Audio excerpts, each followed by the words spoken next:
I would like to share with you a story, something that happened to me a long time ago that was such a defining moment of my life, and it keeps coming back to my consciousness as I reflect, on that very same thing from many perspectives. So here is the story.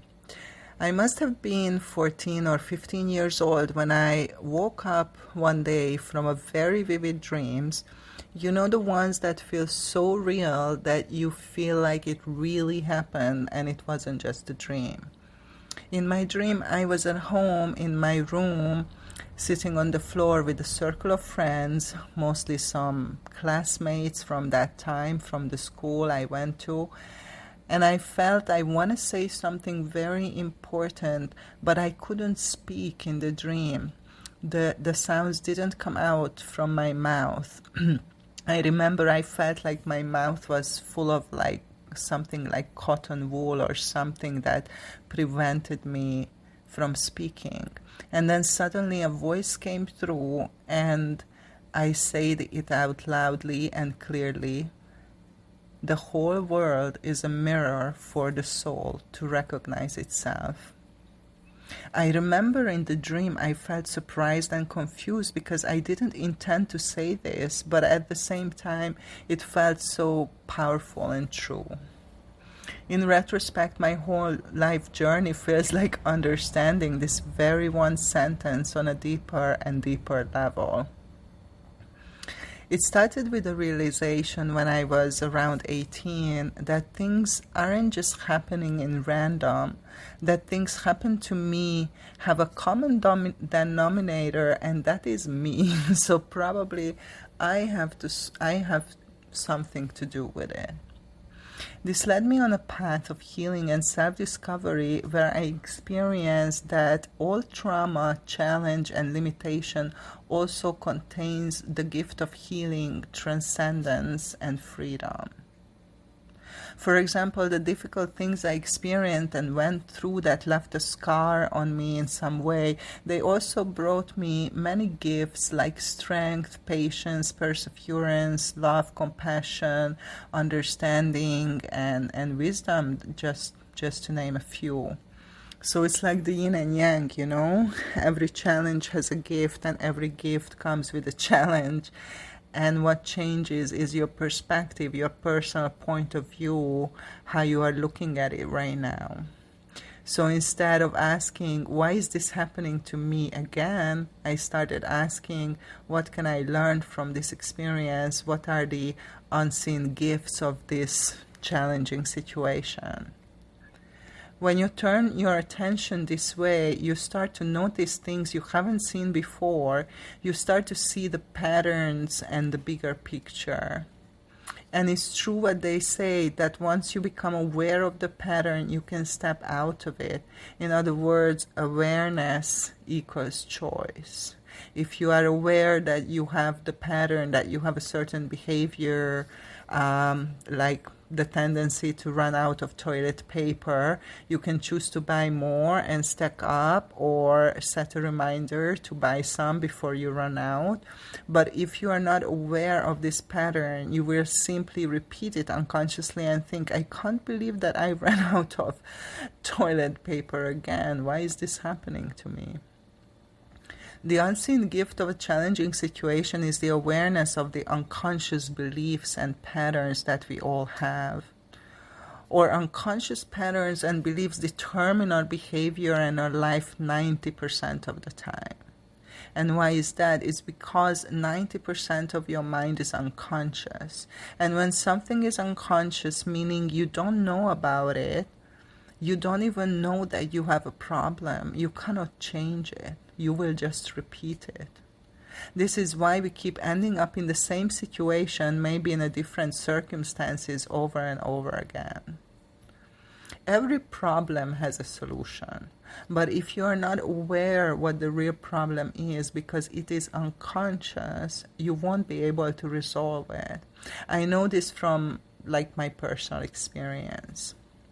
So my inquiry and practice in my life shifted from what can I learn from this experience to what is the root of the unconscious limiting pattern that creates this behavior that I want to change or I struggle to change.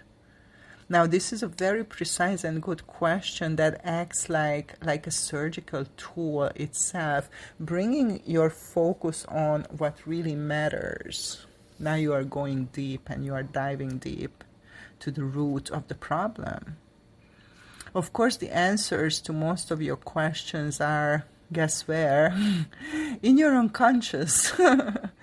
And now this is not a trick of God, it's just simple logic and reason.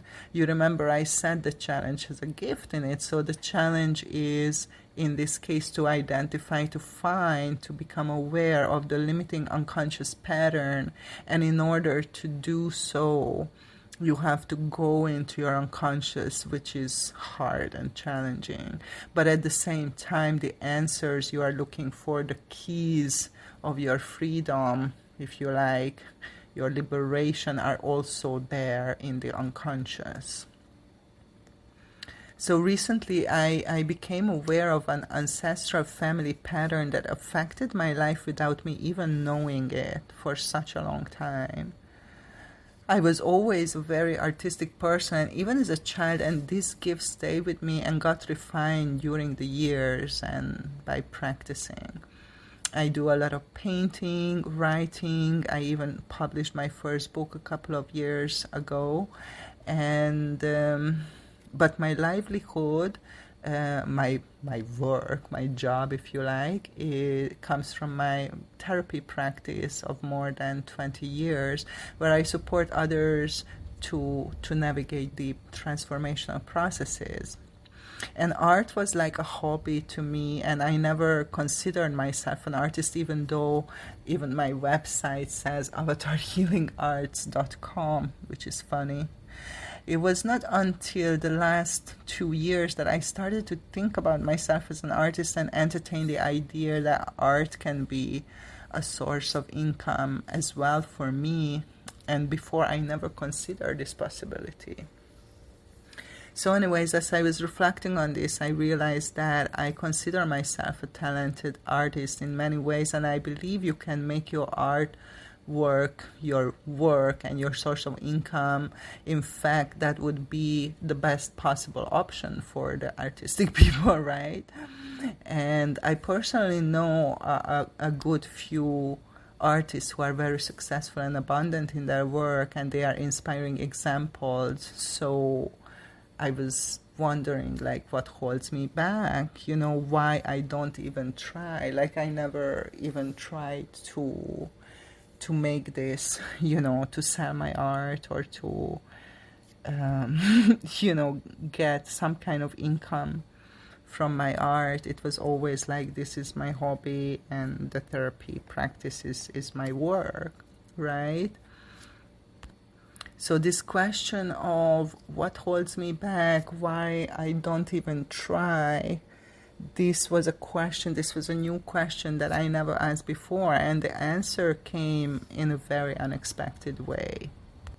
So a couple of days later, I had a call with my parents, and I was showing my dad the new paintings I did because he appreciates art, and we were having a conversation.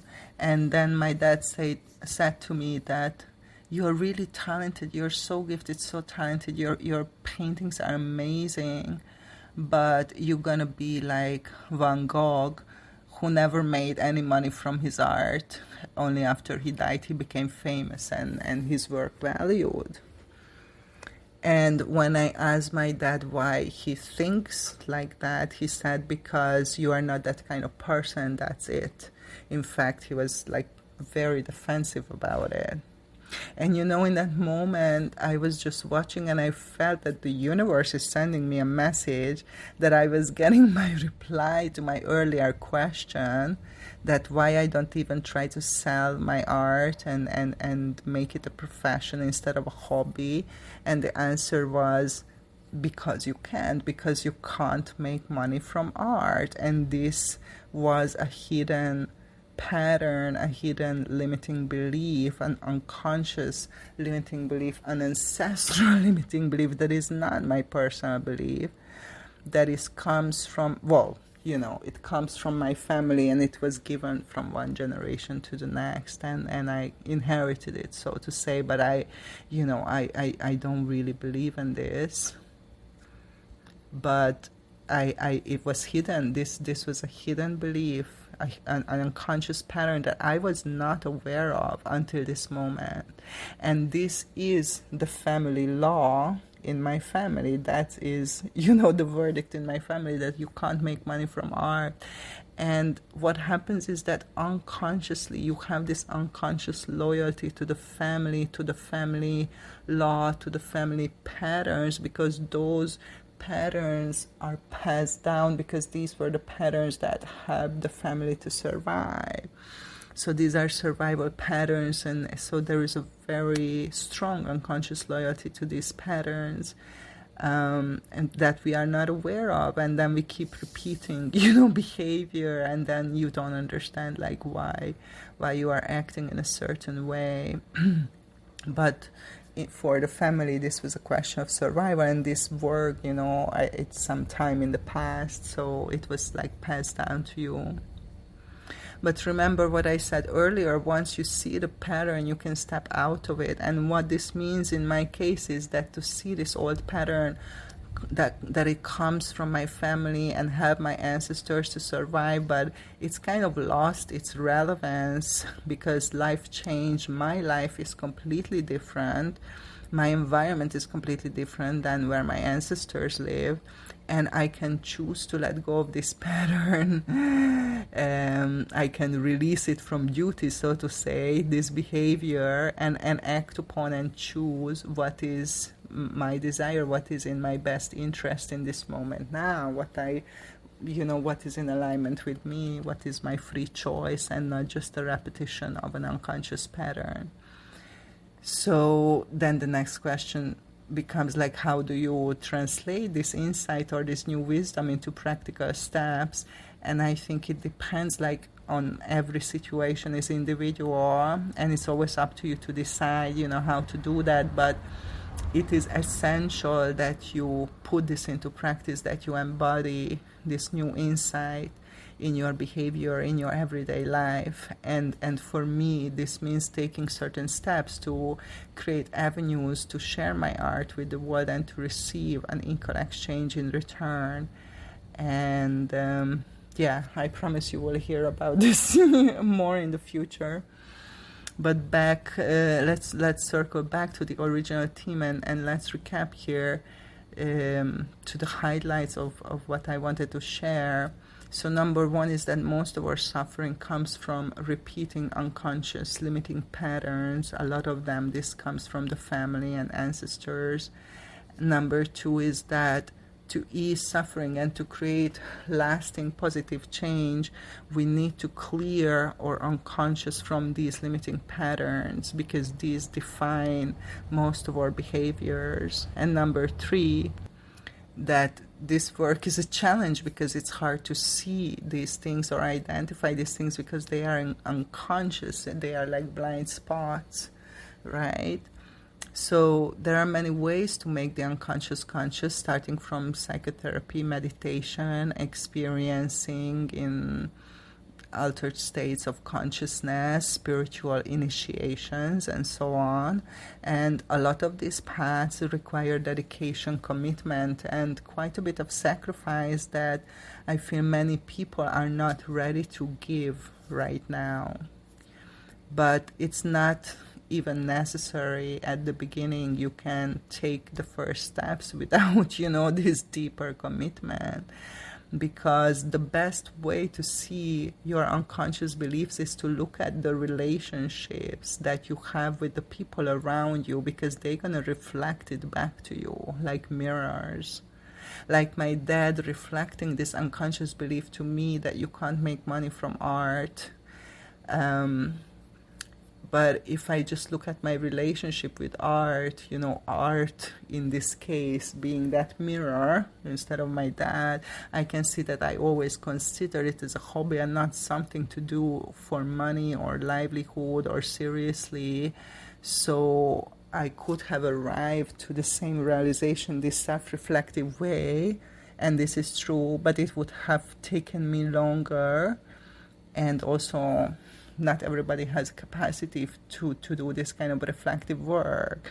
So the best and most immediate way to make our unconscious conscious is to look at people, especially those who we have a meaningful relationship with in our lives, and ask the question, what is this person showing me about myself that I'm not aware of? What is this person reflecting to me? What are the recurring themes that come up in this relationship over and over again? The answer can be both like critical or flattering, but both are valid ways to expand your awareness and unlock your more authentic self. But the answers that make you cringe, that contract you, that trigger you and make you want to defend yourself in some way, those are the ones that you are really looking for. Those are the keys to the freedom, to your freedom. It's hard to remember all this when you are truly triggered and activated by an old wound. It's hard not to try to smash the mirror to relieve the pressure and the immediate discomfort, but it's a skill that you can develop and practice until it becomes easier, until you can look at a person who lashes out to you and you understand and you feel, thank you for helping me to see myself more clearly. And this doesn't mean being a doormat or having no boundaries. It means changing your perspective and understanding that everything happens for you, for your growth, healing, and evolution, and things are not happening to you randomly. This means looking at a challenging situation and feeling this is happening for my benefit. How can I see the gift in this? And sometimes the gift can be the realization that you have to leave the situation, because staying is not always the answer, but the answer is the whole world is a mirror for the soul to recognize itself, and people and situations are mirrors that show you who you are and who you are not. And what would happen in your life, in your relationships, if you would start to approach it from this perspective? For me personally, it brought great liberation, peace, and ease into my life. I would love to hear from you, and feel free to connect with me on my Substack platform. Until next time, thank you for being here and listening.